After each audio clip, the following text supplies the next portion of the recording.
Ladies and gentlemen, boys and girls, I'm your host with the most, Finding Nemo, aka Nemo Hose, and we like to interrupt this program to bring you this special GSPN special where I sit down, fight night, and talk to the champ, Floyd Money Mayweather, before his big fight versus Conor McGregor.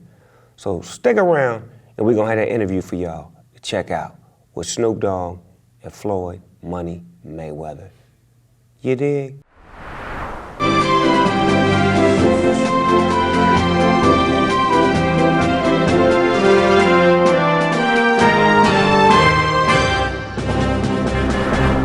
Ladies and gents, players and pimps, you inside the GGN News Special. I'm your host with the most, Finding Nemo, aka Nemo Hose, and this is the GSPN Fight Night edition. And I'm sitting here with the one and only, the champ, Floyd Money Mayweather. What's happening, champ? What up, D.O.G.? Man, I'm chilling with a feeling, man. Let me get right into it, man. So this fight right here, what was interesting about this fight that made you want to come out of retirement to take this fight?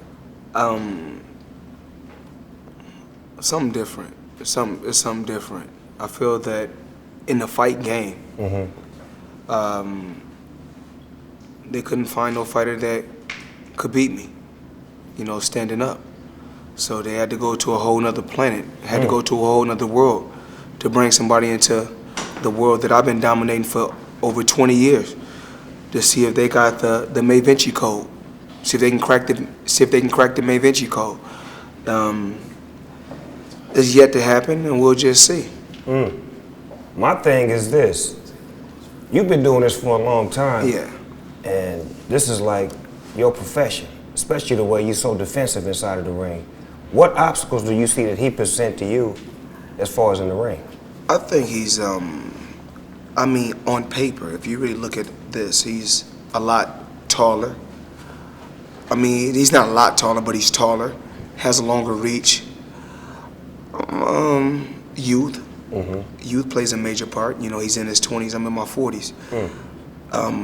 Experience, I said it leans towards me, because I was world champion when he was a kid, when he was a young pup. I was world champion. He's tough, very, very tough competitor. A huge trash talker like myself, but there's a difference. Every time I went out there and said what I was going to do, I backed it up. He came up short a few times, but only on the ground. As far as, standing up, fighting in a combat zone, standing toe-to-toe, he went out there, he's undefeated like myself. So, very interesting matchup, something the world want to see. I thought that it could no longer get bigger than Mayweather Pacquiao, but as of right now, with the rate of this fight, the rate that it's going, is looking to surpass the Mayweather Pacquiao fight in the top 3 pay-per-view fights, the fight records, which I hold. I'm looking forward to doing. And doing it for the 4th time. Business. It reminds me of Ali and Frazier. Not the fight, but the pregame. The build-up, yes. The pregame, and I'm watching you. I know you. You my friend. I'm watching you hold your composure. It's a few times you wanted to sock that motherfucker. And I know you, and I know you was being very professional. Yes. Saying, I'm the boss. I must conduct myself in a boss manner in front of my employee, because nigga, you is my employee. Is that the attitude that you had? I just feel like, taking the chance of, when he touched me a couple times, when he said some very disrespectful marks a few times, he said a few things. It pushed my buttons, but just with experience. I'm not fin to. It'll cost us, in the long run, it'll cost us hundreds of millions that we all could be putting in our account if we do it the smart way. So I said, you know what, I'm going to hold out. I'll wait till August 26th and do it when it counts. I'm not going to do it when it don't count. Where did you learn your business savvy? Because I know you come from a line of fighters. Your uncles, your father, they all were great fighters. I grew up watching them. I just seen your father in the club the other night. We was saying, I told him, I said, I love Floyd. And you was at Dre's before. Yeah, I'm like, I grew up watching you though, Pops. You understand what I'm saying? So, being that said, how does that, on the business side, as far as where did you get that business sense? Because you you surpassed everybody in boxing and sports and everything in general. I'm watching you as like, you bigger than the NFL franchise. Just my team, me believing. You know, I'm gonna be honest. Me and a lot of my guys, I'm saying I have a team also, but you know my team don't get in there and go to war like I go to war, but they go to war on the outside. Righteous. My team go to war. I'm very, very tough on my team. I want my team to be the best that they can be on the outside. But as far as on the outside, you know, Al Heyman. That's the OG right there. That's the OG, a legend, a very shrewd businessman. Leonard Ellaby, master degree, you know, in business. So, you know, when you surround yourself with people like this, just being around certain individuals, like even being around Don King, being around Bob Arum, being around just different people that's been in the game a long time, and you know, my billionaire buddies. You know, every time I got around my billionaire buddies, I was more like, it's cool to come over your house, but I need a house like this. Yeah. It's cool to ride on your yacht, but I need a yacht like this. It's cool to ride on your jet, but I want a jet like this. And I said, no, I don't want to ride on yours. You show me how to get it. You can't be my friend if you can't show me how to get it. Because once they show me how to get it, then I can install it in my children. Then it trickles down. It's a bloodline thing. Yes. So it's about wealth. You know, I'm no longer rich, I'm wealthy. Right. So what about the fighters that are under your wing? I know you're teaching them how to be great fighters, but are you teaching them how to be great businessmen? Because you are the best. I'm trying. Floyd, on some real talk, I would sign to you on some business shit. I'm trying. I know I can't fight like the fighters, but I would sign to you on some business shit. What I'm telling them is this. I had to learn. Right. You know, it wasn't easy. It didn't happen overnight for me. It was a couple bumps in the road, but I believe in just putting fighters in a position to get a monthly check for the rest of their lives. Like, well, you have a young guy right now. I say, yeah. Would you take $200,000 a month, $200,000 a month for the rest of your life, or if I give you $100 million right now, would you take it? With the mind frame that I got now, I know what I can do with the $100 million. But still, if I was a young fighter, because if you have $100 million and you don't have a game plan, you really don't have $100 You really million. don't have $100 million. You still broke. Righteous. Actually. Righteous. You got money for a short period of time. Whereas, you know, the $200,000 gonna come every month. And it's there. You can fuck it off. Right. It's And still it's gonna be come. there. It's always gonna be there. Right. So what I did was this. You know, I fucked off millions, but I wasn't stupid. I always kept 9 figures. Wasn't crazy. And I got more 9 figures coming. Right. Then I'm gonna invest. And I take that money and I got my real estate portfolio is amazing. But of course I have a strip club. And the reason why, a lot of times everybody like, well, why did you get involved with a strip club? You know, even though I still got millions coming in, you know, from my real estate. But in the strip club, I looked at it like this. I said, a nightclub, okay, it's good alcohol, you got alcohol, you got music, but you got to keep switching the club around, spending money to make it look different. Whereas ass, titties, and pussy would never go out of style. Never. And when you mix that with music and your alcohol, and your style, I'm pretty sure when you invite me to the club, I'm gonna love it. Yeah, so that's just my thing. You know, it's more like when they see me out, they say, oh, you know, just my mentality is totally different from anybody else. When they see me with a girl, they say she a hoe. I say, well, I'm a hoe too. Now. They say, well, she a stripper. I say, well, I own a strip club, but it's who I'm supposed to be with. Supposed to. See, but you own up to everything that you do, though, champ, and that's what I love about you. Stand up. Yeah, you've been that way. And I heard that back in the days that you fought with Sweet Pea. Well, I boxed. What? I boxed him before when I was young. Wait a minute, how old was you in the ring with the P? Remember now, we was fighting professional at the same time. I fought on the undercard of Pernell Whitaker and Oscar De La Hoya. I fought on their undercard. It was a great experience. Man, I love Sweet Pea from afar, man. He just was like the bad motherfucker in the ring, just a small bad motherfucker. He beat my uncle before, and he got a gold medal in the Olympics, and he's one of the guys that paved the way for me a fucking unbelievable fighter. Right. And he don't get the credit that he's due. He don't. He's one of the best of all time. See, but if you say that, then that's all the credit he need right there. Man, he's a legend. Because you the greatest of all time. So if the He's a greatest of legend. all time stamp you. Well, you know, my thing is, you know, once you reach a certain level in the inside, I mean, because, you know, you got entertainers that make a lot of money and then they come and go. And you're one of the few, and I have to commend you on this, you're one of the few that's been relevant for over 20-some years. Yes, sir. And so, and it's like a lot of, you got rappers that think, you know what they do? They hot for 36 months, 48 months, right. even 5 years, right? 6 years, right? But then they got to go on that chitlin circuit. That chitlin circuit is overseas. Bad. They got to go overseas or get on somebody else's undercard. Where with you're like me.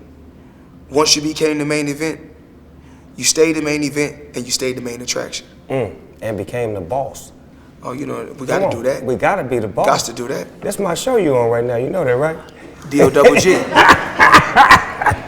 This is a question that a lot of people are asking me because, you know, I be doing things in the world, and they said, if you beat Conor McGregor, would you give him a fight in his world since he came to your world? Well, first we got to get August 26th Out the way. Righteous. Let's get that. You know, let me get that crazy money in that account. Let me invest that so I can continue to buy whatever I want to buy. And make sure that the rest of the Mayweathers is taken care of for the next 100 years. Well, you know how I do it.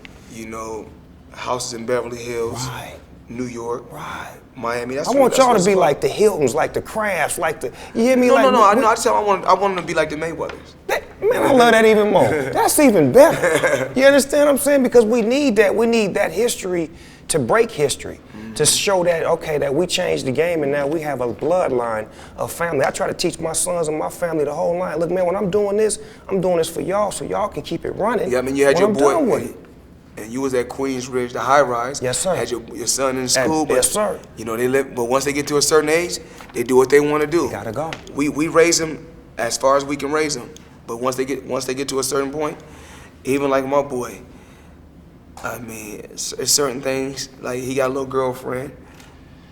You know, when they get up 17 and 18, oh my God, they get to get hair on themselves and they get to thinking they grown and Mm-hmm. He got bigger than me now, and I'm like, well, hold on, cuz, you know I'm the one who brought you here, right? I still can put that thing on you. But anyway, we inside the Smoker Studio, everyday people, AKA real nigga shit. I'm gonna ask you some real questions and you can answer to the best of your ability. What's the first thing you do or think of when you wake up? The first thing I think about, I wake up and I thank God for letting me see another day. That's beautiful. Hot or cold? Hot. You can't cook with cold grease. Tacos or burgers? It all depends on who cooking. Ass or titties? Ass. What's your favorite cartoon of all time? My worst cartoon is Roadrunner. You didn't like the Roadrunner? I'd be mad. I hate it. That motherfucker always, meet. He set the best trap, but he can't catch that motherfucker. So that's your favorite then? No. That's your worst, that's your favorite. All right, we're gonna leave it at that. What's your favorite cereal of all time? Fruity Pebbles. The OG Fruity Pebbles with Bam Bam? I got to. Bam, bam, bam. Or Crunch Berries, either or. Oh, yeah, Captain Crunch Berry. I fuck with those. But you know, we knew when it's Captain Crunch before they got the berries. Yeah, before he stepped his game before up. Before he added the berries to it. He got game when he stepped the berry game up. I like when he added the berries. That was hard. What's your favorite pair of shoes of all time? Shit, man, I got so many damn shoes. Shit, I mean, your favorite of all time, not the ones that you were able to buy. I'm just saying, like when you was young, what was your favorite pair of shoes? I gotta say them boxing boots. Oh, there it is. That motherfucker made you a whole lot of money. It better be the favorite pair of shit. Let me get a pair of motherfuckers. See if I can get me 100 million out of these motherfuckers, man. I'm gonna say them boxing boots. Man, tied up to the EI's ankle on top. You know what I'm talking about? How many times a day do you think about sex?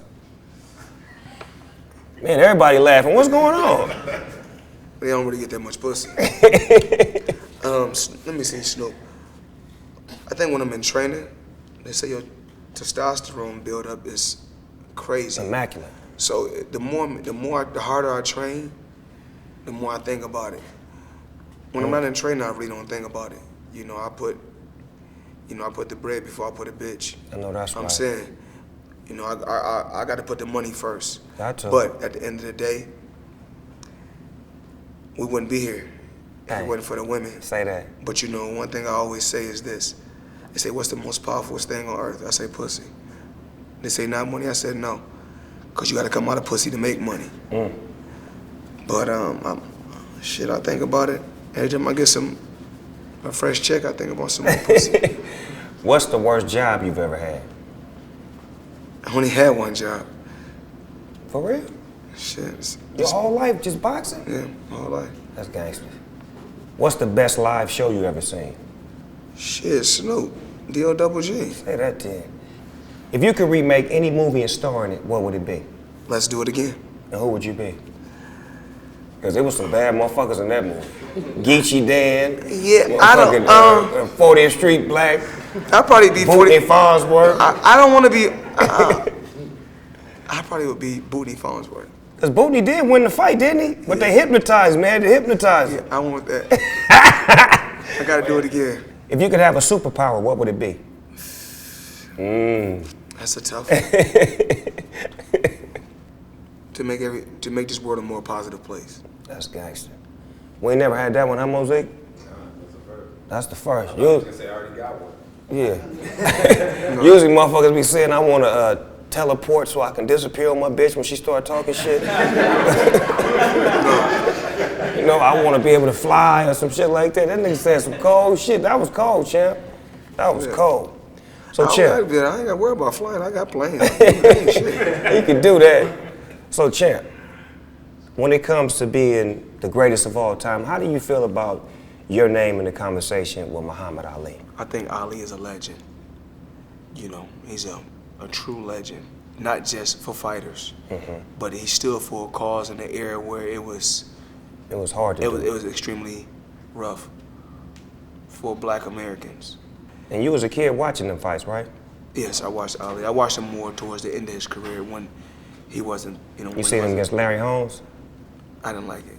I like the way Mike Tyson Did Larry Holmes? fucked him up for him. Well, man, I liked it that part. Larry Holmes was one of the best heavyweights ever. He was 40-something and 0. I like that part. But when he whooped the champ, that touched me in a different way. But that's his job. That's a part of the job. It is, but it was emotional for me because the champ was out on one leg. The champ needed the money, man. Yeah. He didn't have a nigga like you back then. It wasn't no Floyd Mayweathers that could have said, you know what, champ, don't even get in the ring. Take that, man. We love you too much. But I had to have people to teach me that also. Oh, somebody taught you that lesson? I mean, I'm saying it's not really just like, you have to, it's only 3 ways we can learn, like I always say, hearing, seeing, and doing. So you gotta watch, you gotta watch the way people move. You know what I'm saying? And when you watch their movements, you gotta see what they're, just even in boxing, everything. As soon as somebody walk in the room, I can see their movements or tell you what they're about. Like if somebody come in the room, they like this, they itch like this, it's either 2 things. They trying to do something crazy or they on drugs. Wow. Well, you got your senses up. Your antennas is way to the sky. What I love about you is that you don't do nothing outside of the box. You just have fun. You don't need nothing to get you right. You just naturally right. You on a natural high, champ. We do, man. No, but I'm saying that need to be commended, man, because for you to do it for so long and not to be influenced and not let that be a part of your game, not knocking it, because every time I see you allow people to enjoy themselves. You provide drinks and everything. You let people have a good time, but you just don't indulge. I can't. It's always been like that? I can't, man. You never wanted to try? No. Come on, champ, let's go outside for a minute. No. It's just that, That'd be my bucket list. Motherfuckers got me on their bucket list. Let me scratch this shit off mine. Everything ain't for everybody. Right. Everything is for everybody. When did you understand that part? Because it took me a long time to understand that. Well, it started with my mother.